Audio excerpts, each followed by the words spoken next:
دور میں عجیب و غریب واقعات پیش آئے۔ سامعین اکرام، آپ کو جنگ احد کا وہ واقعہ یاد نہیں کہ حضور صلی اللہ علیہ وسلم نے جنگ احد میں ایک صحابی کو حکم دیا کہ جاؤ سعد ابن ربیعہ کو تلاش کر کے لاؤ۔ وہ صحابی کہتا ہے کہ میں گیا، حضور صلی اللہ علیہ وسلم نے فرمایا تھا کہ جہاں تجھے سعد ابن ربیعہ ملے اس کو میرا سلام کہنا اور اسے کہنا کہ رسول اللہ صلی اللہ علیہ وسلم تجھے بلاتے ہیں۔ وہ صحابی کہتے ہیں میں حضرت سعد ابن ربیعہ کو تلاش کرنے کے لیے جب گیا تو میں نے زندوں میں دیکھا تو ساتھ نہیں ملے، میں نے شہداء میں دیکھا تو ساتھ نہ ملا، جب میں زخمیوں میں گیا تو میں کیا دیکھتا ہوں کہ زخمیوں کی تہ لگی ہوئی ہے اور اس کے نیچے سعد ابن ربیعہ تڑپ رہے ہیں۔ میں نے اوپر سے زخمیوں کو ہٹایا اور نیچے سے سعد ابن ربیعہ کو کھینچ کر میں نے کہا سعد تجھے رسول اللہ صلی اللہ علیہ وسلم نے سلام دیا ہے۔ وہ صحابی کہتا ہے کہ جب میں نے اسی حالت میں اس کو رسول اللہ صلی اللہ علیہ وسلم کا سلام دیا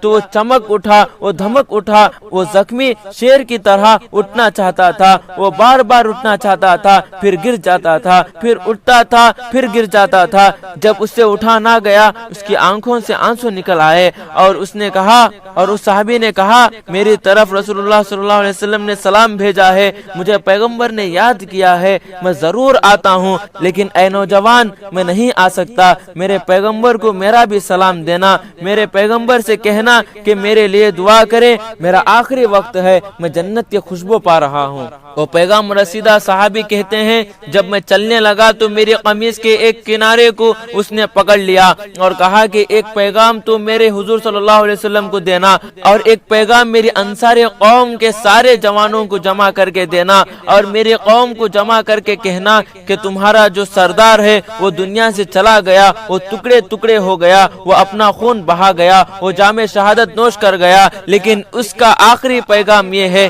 کہ تم سارے کے سارے کٹ جانا، تمہاری عورتیں بیوہ ہو جائیں، بچے یتیم ہو جائیں، تم کنویں میں جھلانگ لگاؤ، تم سمندروں میں اتر جاؤ، تم دیکھتے ہوئے انگاروں میں لیٹ جاؤ، سب کچھ لٹا دینا لیکن میرے نبی پر آنچ نہ آنے دینا۔ یہ اس صحابی کا آخری پیغام تھا۔ صحابی کہتے ہیں میں پیغام لے کر چلا اور سارا راستہ میں روتا رہا کہ ایسا انسان جو خود جان دے رہا ہے اور اپنے قوم کو کہتا ہے کہ تم بھی میرے پیچھے آ جاؤ، تم بھی میرے نبی کے لیے آ جاؤ۔ وہ صحابی کہتے ہیں میں نے رسول اللہ صلی اللہ علیہ وسلم کے سامنے جب سارا واقعہ بیان کیا تو رسول اللہ صلی اللہ علیہ وسلم کے آنکھوں سے آنسو جھلک پڑے اور پیغمبر نے نبوت والے ہاتھ اٹھا کر فرمایا اے اللہ میں سعد سے راضی ہوں، تو بھی راضی ہو جا۔ اور اس کے بعد وہ صحابی کہتے ہیں کہ جنگ ختم ہو گئی تو میں مدینے کی ایک گلی سے دوسرے دن گزر رہا تھا، میں نے دیکھا کہ حضرت ابوبکر صدیق اپنے مکان کے باہر ایک چبوترے پر لیٹے ہوئے ہیں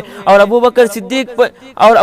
کے سینے پہ ایک بچی کھیل رہی ہے، ابوبکر اس بچی کو چومتے ہیں، سینے سے لگاتے ہیں۔ میں قریب گیا، میں نے کہا ابوبکر یہ آپ کی بچی ہے یا پوتی ہے؟ کیا یہ آپ کے بیٹے عبد الرحمن کی بیٹی ہے؟